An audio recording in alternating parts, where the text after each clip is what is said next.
En fait, tu vois, il y a un problème et il faut qu'on en parle. C'est que, si tu veux, le truc, c'est que tout le monde est persuadé que le DCA, c'est le truc en or, stratégie avec zéro risque, en faisant un investissement qui soit lissé dans le temps. Alors je te rappelle, hein, le DCA, si tu sais pas ce que c'est, ça veut dire Dollar Cost Averaging. Hein. C'est Benjamin Graham qui a formalisé ça.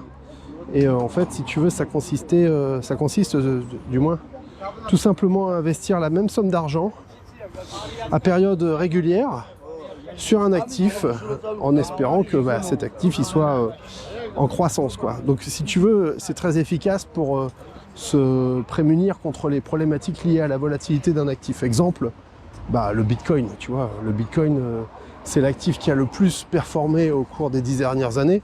Et rien que l'année dernière, c'est du délire, c'est plus 100%, quoi, voilà. Il était à 15 000, même un peu en dessous à un moment donné. Là, il est à 34, enfin, tu vois, voilà, c'est plus que x2.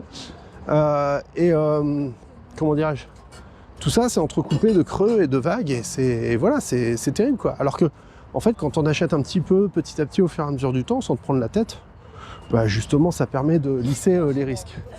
Donc, tu lisses les performances aussi, hein, c'est à la hausse comme à la baisse.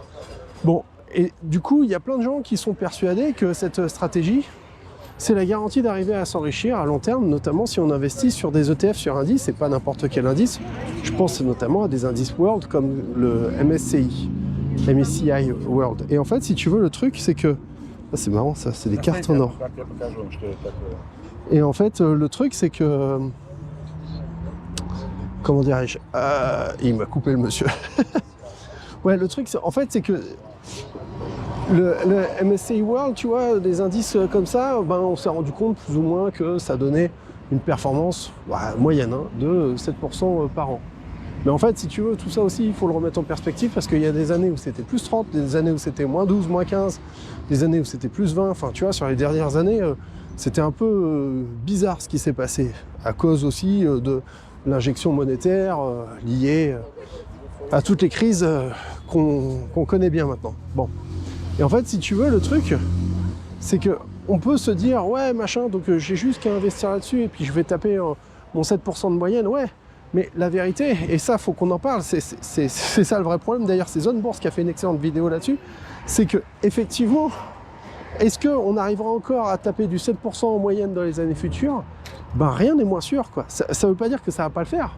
Ou ça ne veut pas dire non plus que ça va le faire. Ça veut dire qu'en vérité, on n'en sait rien. Et il ne faut pas oublier que les performances du passé n'indiquent rien sur les performances futures, quoi, tu vois. On a envie d'y croire parce que voilà, c'est bien passé par le passé, mais ça ne veut pas dire que ça va continuer. Faut être sérieux à un moment donné et reconnaître que ouais, on n'est pas. Je suis pas Madame Soleil, quoi. Waouh, ça c'est beau. Les vieux gramophones là, waouh. Et donc en fait, si tu veux, il y a plusieurs choses à prendre en compte. D'abord, il y a un élément nouveau qui n'existait pas sur les 10-15 dernières années, même 20, c'est l'inflation. Enfin, si elle existait, mais c'était rikiki, quoi. Là, on a l'inflation, mais on a de la vraie inflation, là, tu vois. Et puis, il y a de l'inflation qui se manifeste de plusieurs manières. Voilà, on a des hausses des prix. Tous les prix n'augmentent pas de la même façon. Voilà, la bouffe, ça a explosé, mais d'autres trucs, voilà, pas pareil. Donc, bon, tout ça, c'est un vrai problème. Parce que si on veut regarder la vérité en face, la performance de l'actif dans lequel tu es en train d'investir, il faudrait la déflater, c'est-à-dire retirer l'inflation de la performance de cet actif pour pouvoir constater de sa valeur réelle, faciale, déflatée, enfin voilà, tout simplement. Alors il y a non seulement ça comme problème qu'il faut prendre en compte, mais il y en a un autre aussi, et non des moindres, qui concerne les problématiques monétaires. Et oui, c'est-à-dire que si tu investis, si ton actif il est dans une monnaie, par exemple, au hasard, l'euro.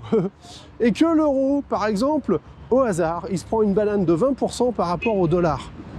Bon, considérant le fait que toutes les transactions mondiales, tu vois, voilà, les cours du blé, etc., les cotes, elles se font pas en euros, elles se font en dollars. Ça veut dire que tu t'es fait douiller de 20%, quoi, tu vois, clairement. Ça veut dire que tu t'es appauvri de 20%. Faut voir les choses sans tordre la réalité. Et ça, c'est un vrai problème. Enfin, il y a un troisième problème. Et celui-là, il est... Donc, on a parlé de l'inflation, on a parlé de ça. Et le troisième problème... Oui, voilà. Le troisième problème, c'est la rareté de l'énergie. C'est-à-dire qu'il est bien possible qu'on rentre dans une période d'énergie plus rare, d'énergie moins abondante, et il est vrai que l'immense période de croissance qu'on a connue, notamment pendant tout le XXe siècle, est une période liée à l'émergence d'une énergie abondante et peu chère, voilà, énergie pétrolière, plus tard énergie nucléaire. Est-ce que ça va continuer? Je ne sais pas. En vrai, je ne sais pas.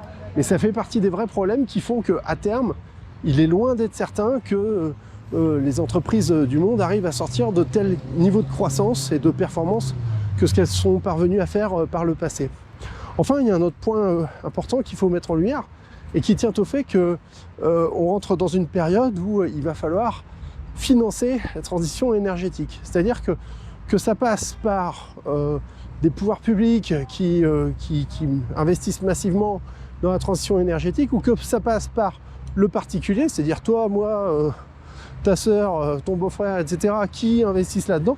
Mais à un moment donné, si c'est l'État c'est toi, hein, donc ça va se manifester par plus de taxes, encore un peu plus. Ah bon? Oui, oui, vous inquiétez pas, ça va pas faire mal. Oui, oui, d'accord, bah c'est bon, maintenant on a l'habitude, hein. Plus c'est gros, plus ça passe. Bref, ce que je veux te dire, c'est que tout ça, ça va avoir un coût. S'il faut coller des panneaux solaires sur toute la toiture de ta baraque, s'il faut couvrir de panneaux solaires tout ce qui ressemble de près ou de loin à une toiture, et pourquoi pas? Je dis pas que c'est une bonne idée, mais je dis que c'est vers ça qu'on va quand même, faut en être conscient. Ben, tout ça, il va falloir trouver des thunes quelque part. Tu vois ce que je veux dire? Et les thunes qu'on va mettre là-dedans, c'est de l'argent que les gens ne vont pas pouvoir aller loger, investir, placer dans des entreprises de croissance, dans des ETF, dans de la bourse.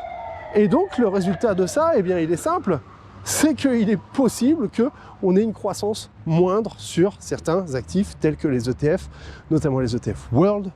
ETF World qui n'a de World que le nom, hein, en vérité, parce que le MSCI de chez Amundi, tu vois,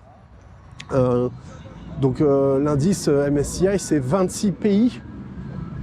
Bon, et puis essentiellement sur l'hémisphère nord, Amérique, Canada, Europe. Mais bon, la Chine, ça n'existe pas.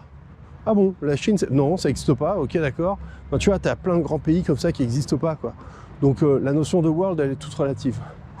Mais c'est vrai que c'est un bon moyen, en fin de compte, de t'exposer à des entreprises, à des valeurs américaines, notamment toutes celles qui sont sur le numérique, les fameuses GAFAM, hein, et puis Tesla aussi, il ne faudrait pas l'oublier, celui-là. Ben voilà, c'est un bon moyen de s'exposer à tout ça, facilement, sans contrainte, et puis je dirais au fond, sans trop se prendre la tête, quoi. Et donc, et c'est là-dessus que je pense je vais terminer cette vidéo, ce que je veux te dire, c'est qu'il y a des solutions par rapport à ça. Ça ne veut pas dire que ces stratégies sont mauvaises ou qu'elles ne sont plus efficaces, mais il y a un truc qu'il faut prendre en compte. D'abord, c'est que faut pas être teubé, faut pas y aller à tout risque en se disant bah machin, ça va forcément continuer à monter jusqu'à l'infini. Non, faut commencer par mettre des stop-loss de temps en temps, parce que si tu te prends un gros gadin, que ça casse à -20, ben voilà quoi, que tout parte pas à volo, quoi. Bon, ça n'ira pas à zéro, mais voilà, l'idée c'est de faire les choses intelligemment en mettant quelques stop-loss, en plaçant quelques ordres stop-loss. Ça, c'est une première idée. Et puis une deuxième idée, eh bien, c'est de rester alerte, de voir un peu ce qu'on a aussi comme autre opportunité et de regarder aussi tous ces investissements qu'on va pouvoir faire à la lumière du niveau d'inflation et à la lumière des problématiques monétaires qui peuvent apparaître petit à petit au fur et à mesure du temps. Voilà, tout simplement. C'était Jérémy. Cette chaîne, c'est Frugalisme et Liberté Financière. Alors, je te l'ai pas dit, hein, mais il faut que tu lâches un pouce. C'est important. Il faut que tu t'abonnes à la chaîne. Et puis, que tu commentes, que tu partages. Puis que tu me dises si tu aimes bien ce genre de vidéo. Tiens, question là. Question à 100 balles. Où est-ce que je suis là, ici? Allez, dis-le moi dans les commentaires. Allez, salut chez toi.